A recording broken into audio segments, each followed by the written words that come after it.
Merci beaucoup. On va passer à la partie recherche. Je ne suis pas Chloé Saint-Dizier, par contre, je suis data scientist quand même, et je la remplace au pied levé parce qu'elle est souffrante aujourd'hui. Et je vais vous présenter une étude qu'on a réalisée à la Fédération avec les établissements adhérents sur des analyses spatiales et temporelles de délivrance du méthylphénidate depuis 2014. Alors vous savez qu'il y a eu différents changements dans la réglementation. On vient d'en parler sur les autorisations de mise sur le marché pour les adultes en 2021 et en 2023. Et donc on s'est intéressé à, et en particulier la première de 2021 pour en dehors de l'hôpital et puis ensuite pour les adultes. Et donc on s'est intéressé aux tendances de délivrance de ces molécules à partir de la base de l'assurance maladie pour les populations de 0 à 19 ans qui avaient au moins une délivrance au cours des années 2014 à 2023 dans les Hauts-de-France.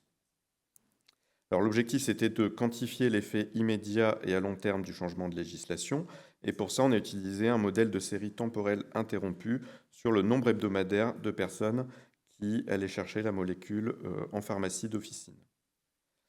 Alors, un aperçu de la série temporelle. Donc, une série temporelle, c'est un effectif par unité de temps. Donc là, les unités de temps, c'est les semaines sur presque nos 10 ans. Donc là, vous voyez qu'en plus, et ça fera l'objet d'une prochaine étude, on a un motif qui revient chaque saison.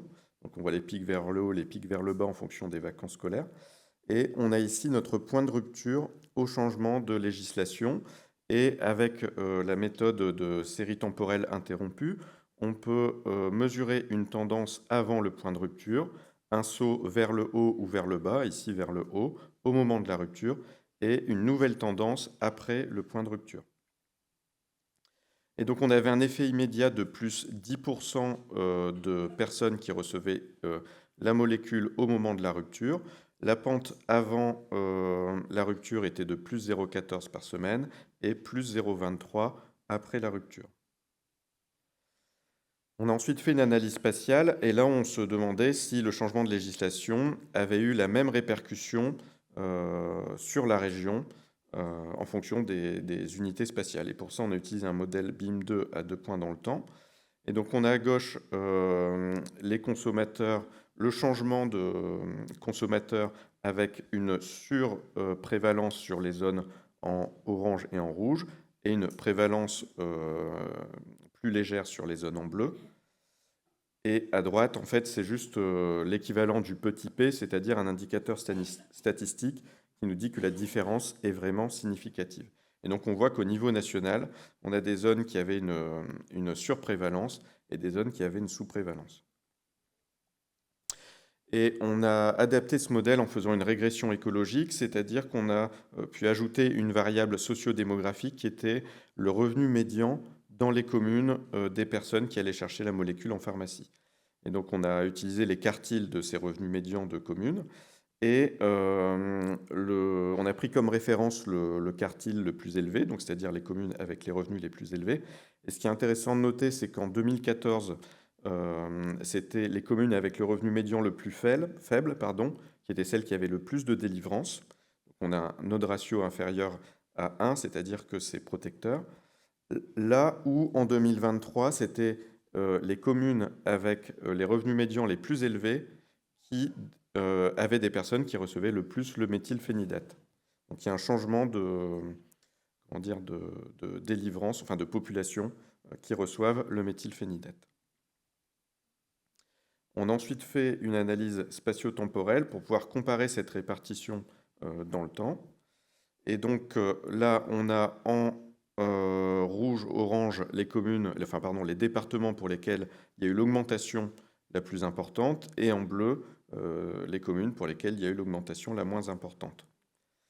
Et puis à droite, c'est l'indicateur statistique qui nous dit que c'est bien significatif, donc en bleu vers le bas et en orange vers le haut. On a poursuivi l'étude chez les adultes. Donc là, on a pris les patients qui avaient des délivrances en ayant plus de 18 ans au moment de la délivrance pour mesurer le changement d'AMM chez l'adulte avec la Ritaline en 2022 2021, puis le Medikinet et Concerta en 2023. Et donc c'était de mesurer l'objectif, de mesurer l'effet immédiat et à long terme, toujours à partir de séries temporelles interrompues. Donc là, on a placé les 2 points de rupture, le premier pour la Ritaline et le deuxième pour le Medikinet Concerta. Et donc on avait un effet immédiat de plus 16% à la première rupture, plus 6,9% à la deuxième, et une pente qui augmentait de plus 0,6% avant et après la deuxième rupture. Alors, en synthèse de ces travaux, ce que je voulais vous partager aujourd'hui, c'est que grâce à la base du SNDS, on a accès à l'ensemble des délivrances en pharmacie de ville. Donc, ça nous permet de pouvoir mesurer l'impact de politique sur les consommations. Et on peut quantifier donc les effets d'un événement comme là aujourd'hui c'était l'AMM d'un médicament, mais ça pourrait être également le Covid, la météo ou d'autres événements extérieurs. On peut également, parce qu'on a un niveau de détail à la commune par rapport aux personnes qui reçoivent les soins, réaliser des études spatiales pour regarder s'il y a une hétérogénéité entre les différentes unités spatiales. On peut également mettre en lien les événements de santé avec des variables socio-démographiques, comme là le revenu médian des communes. Et on peut quantifier des effets par rapport à un événement en fonction des départements ou d'unités spatiales encore plus fines, comme les communes. Merci pour votre attention. Je vais passer... vous pouvez m'applaudir. Merci.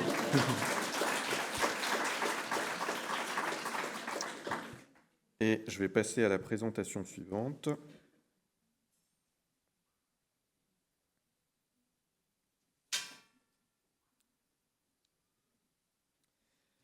Et là, je vais vous présenter un autre type de travaux avec cette fois-ci des méthodes plutôt qualitatives. On a étudié les échanges à propos du TDAH sur un forum en ligne, le forum Reddit, et on s'est intéressé à ce que pouvaient apporter la paire aidance et les communautés en ligne par rapport à un sujet comme le TDAH. Donc c'est le travail de thèse, de mémoire de DES de psychiatrie de Marie Grandpierre. Alors, les réseaux sociaux et Internet sont de plus en plus utilisés en France et dans le monde, parce qu'on a à peu près plus de 80% des gens qui ont accès à Internet, et puis 3 millions d'utilisateurs sur Facebook en 2024 pour le réseau social le plus utilisé. Et cette source de données, c'est une source intéressante pour la recherche, parce qu'en fait, c'est des contenus qui sont produits de manière spontanée par les utilisateurs, en temps réel, c'est-à-dire qu'ils se posent une question, ils peuvent directement la poser sur les réseaux sociaux, là où, quand ils ont un rendez-vous médical, ça peut être plusieurs jours ou plusieurs semaines après. Ce qui est intéressant aussi, c'est que sur certaines plateformes, comme les forums, par exemple Reddit, il y a la place pour pouvoir partager un contenu très détaillé. Vous voyez ici quelques exemples de posts, et c'est beaucoup plus complet que ce qu'on peut trouver sur d'autres réseaux comme Instagram ou X Twitter. Là, je vous ai mis 2 captures d'écran du forum TDAH France, qui est celui sur lequel on s'est basé aujourd'hui. C'est un forum qui regroupe 4600 abonnés. Et donc, on a des questions sur les molécules, sur les démarches à réaliser pour être diagnostiqué, par exemple, les difficultés du quotidien, les diagnostics associés, etc. Et donc, on a fait une extraction automatisée du forum. Donc, en sortie, en fait, on a un tableau Excel avec une ligne par poste qu'on peut facilement exploiter pour une analyse qualitative ou une analyse quantitative. Et ici, on a décidé de s'intéresser aux posts publiés sur le forum TDAH France entre le 11 et le 28 février 2025. Donc, on a récupéré 84 posts. On a anonymisé les posts, c'est-à-dire qu'on a retiré les identifiants des utilisateurs. Et on avait également laissé un mois de délai pour s'assurer que les utilisateurs pouvaient supprimer leur post s'ils le désiraient. On a utilisé une méthode inductive, c'est-à-dire qu'on a lu les posts, on a essayé d'en ressortir des codes, c'est-à-dire que pour chacune des phrases ou des portions de phrases qui apportaient une information significative, on est venu mettre un code qui était un peu plus générique. Et puis ensuite, on a regroupé ces codes en thèmes. Et c'est ces thèmes que je vais vous présenter maintenant. On a identifié 5 thèmes principaux. D'abord, le diagnostic du TDAH, un processus complexe. Le retentissement émotionnel et cognitif, c'est-à-dire l'impact fonctionnel du TDAH sur la personne concernée. le TDAH qui bouleverse le quotidien, c'est-à-dire par rapport à l'extérieur, la gestion du traitement médicamenteux et enfin la pérédance et le soutien via la communauté en ligne. Le diagnostic du TDAH est un processus complexe. Les personnes rencontrent des obstacles pour l'accès au diagnostic. Alors, on a déjà pu en discuter par rapport aux difficultés d'accès aux professionnels spécialisés et aux délais d'attente, mais également un cheminement personnel avec des doutes et des déclics, des interrogations en particulier par rapport aux autres troubles, des doutes sur la pertinence d'être diagnostiqué pour aller mieux, et également des obstacles pratiques et personnels pour collecter des informations sur l'enfance pour le diagnostic.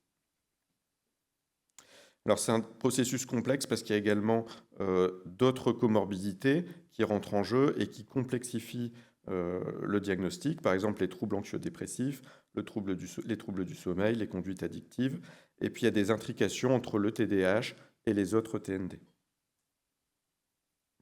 Et enfin, il y a une stigmatisation et une quête de légitimité, alors c'est un peu opposé, par rapport au diagnostic du TDAH.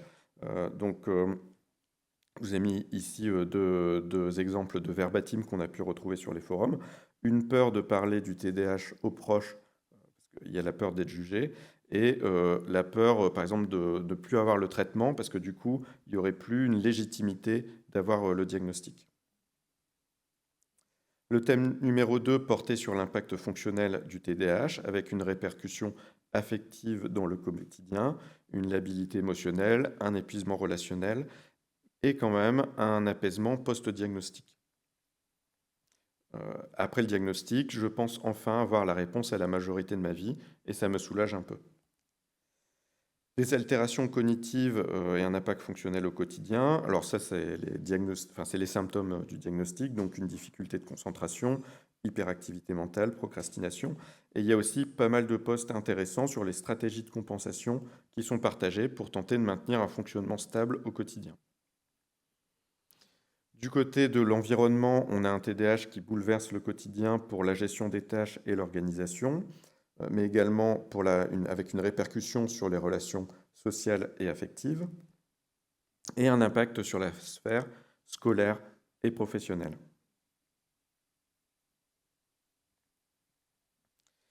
Et puis donc le quatrième thème qui traitait de la gestion du traitement médicamenteux, avec dans un premier temps une perception ambivalente des traitements.